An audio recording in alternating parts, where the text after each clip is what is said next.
Well, I know the band recently came out with the music video, an awesome music video for the song Right Here, Right Now, that actually included healthcare workers. So what made you all include them in this video? Well, we just thought the song being about kind of living in the right here and the right now and in the present and really enjoying, every moment for what it's worth. We really wanted to kind of honor the people that are kind of really putting themselves on the line and putting their health and their safety on the line for so that everybody else can continue to live a somewhat normal life. And so it made sense to kind of incorporate the essential workers and the people that are doing that and are still out there, keeping everybody safe, keeping everybody fed, keeping everyone's Amazon boxes showing up at their houses for random things that they're ordering. That's essential, man. Oh yeah.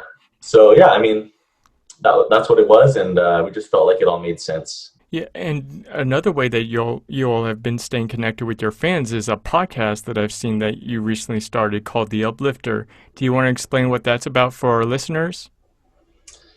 Yeah, the Uplifter is a podcast that initially started with us doing a live Zoom meeting that we recorded, and we had people that could join in and watch and comment and chat, and we just kind of transitioned that into just a podcast, just because we found that it was the most important part of it was just the what we were talking about, and it was just easier for us to kind of get it produced and out to the people in a timely fashion. And it's just us talking about a different topic every week, but some of the topics would be breaking down some of the new music that's coming out, kind of breaking it down from the whole songwriting process from start to finish, all the little pieces of the song, the little musical tidbits here and there and how they came about.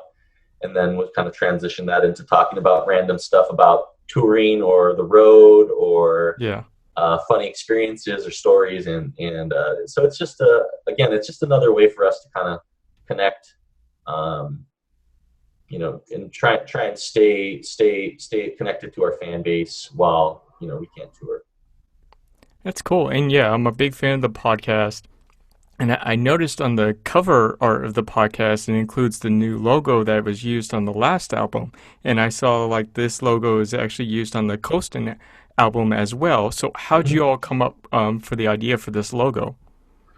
Well, we hired a artist to kind of help us with it, but yeah, they basically came up with it. It's there's, if you look at it, there's waves and it looks like mountains, and basically there's five kind of lines that are like signify the five of us in the band. Hmm. And there's also five mountains on the big island of Hawaii where we're from. So there's a lot of like latent, there's a little meaning behind the signals in there in the logo, but it's just become kind of our standalone logo for the going future. And it's I think it looks pretty cool. I think it's Oh, it's clean a and sweet logo. Yeah. yeah, it looks good on a t-shirt, so that's always good. Oh, yeah. Yeah. Well, so I got to talk about this upcoming album, Coastin. I got a chance to listen to it before it's released, which will be in a couple of weeks. And I had to say, this is my favorite album. Like, Time Bomb was my favorite album from you guys, but this is probably like my best favorite album from you all. And I'm just curious, is there a theme that you all were going for that's different from the previous albums? Yeah, I think with Coastin, we started the first song that we really kind of wrote in the process that we felt was strong and was Chill Out. And I think that song's been out for a year now, but Hmm. just the vibe of it and the feeling of it, we really liked. And the second song was a song called Zen Island, which you've heard on the Oh, album. And my that favorite was song. really Yeah. nice. So the vibe of those were the two songs that kind of came first, and the vibe of those songs was something that we really liked, and we said, let's Zen Island was kind of what we were calling that song, and it was just what we called it just because it felt zen-y. Yeah. There's a lot of Zen imagery in the song as well, but Yeah. it became this thing of we wanted it to feel like Zen in that it has this mystical, lush vibe to it, but it also has an island Hmm. feel, being the reggae feel.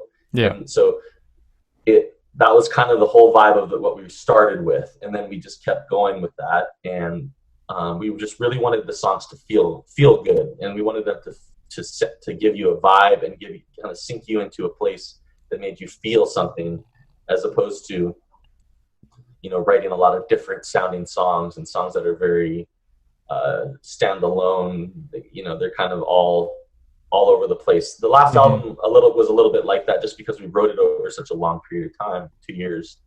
And so this album, we really wanted it to be a little bit more cohesive, and so we just tried to stay with that vibe. Obviously, it still kind of does a little bit of a journey, and there's different Yeah. sounds and different styles and things like that. But we really wanted to make an album that felt timeless, and that the music wasn't a particular, when you listen to it, particular to like a specific time, or kind of fad in music at all. We wanted it to just, you could play it in 2030 or 2035 and it's still relevant. Yeah, it's something. It's definitely different from the previous albums. I binged through all the albums, and every once in a while I'll go back to the albums again. And yeah, it is something different. You guys add different mixes of genre of music into that album that at least for me, that I haven't heard from the previous albums. But yeah, it's an amazing album. I know I'm talking a lot about it, but yeah, it is an awesome album. I'm glad you like it, man.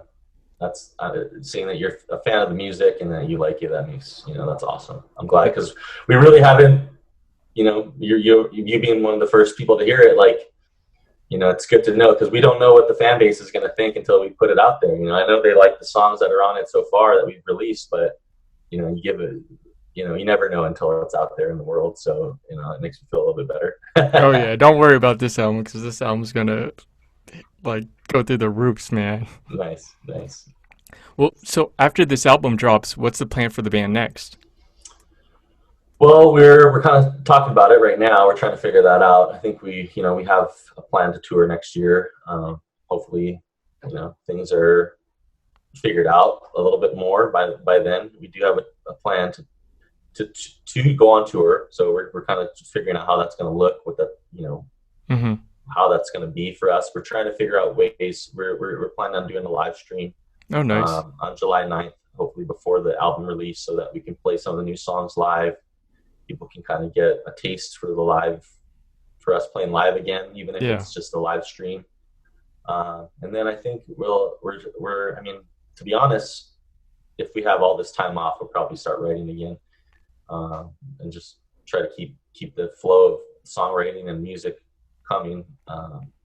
Because as soon as the way that the album cycles go now, it's like, yeah, you basically need a new album every 2 years and at Yeah. least. And so we'll just continue writing. I think we have plans on doing a live album as well. So Nice.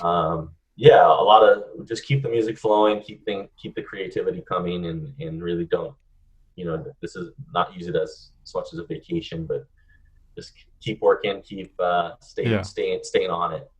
Yeah. I would love a live album, and I know I'm speaking for myself, but I know a lot of people would love a live album from you guys. I know you had that acoustics album, but yeah, a live album would be sweet. Yeah, there's a lot of people that have been asking us for the live album, and so it's something that we've been meaning to do for a while. So we're just we're getting to the point where it's probably time to really dig through all of our live recordings and just get it done. Yeah. Yeah. Can't wait for that. Well, Push, we're at a recurring segment in this podcast called Words of Wisdom. So this question is: share with us a quote that you live by, and tell us why. Whew. Um, I would say the quote that I probably try to live by is a quote by the Beatles, which is, "In the end, the love you take is equal to the love you make," and that's just whatever you put out there into the world, you get back. I think that's true, and I think that's something that our band in general has always tried to do, which is put Hmm. as much positivity into the world as we can, and make sure that our music is doing stuff that helps people. And whether it's get through hard times or feel better or relax, or whatever the case may be, that's always been our prerogative. And I think if you do that in general in life, you're doing good things. You're not hurting anybody. You're not out there bringing anyone down or doing any disservice to any person or thing. And I think that's just a good way to live your life. And I think it's true. I think if you the amount of love and positivity you put out, you get back. So Well, you guys must get a lot of love because there's a lot of love that comes out of your music, man.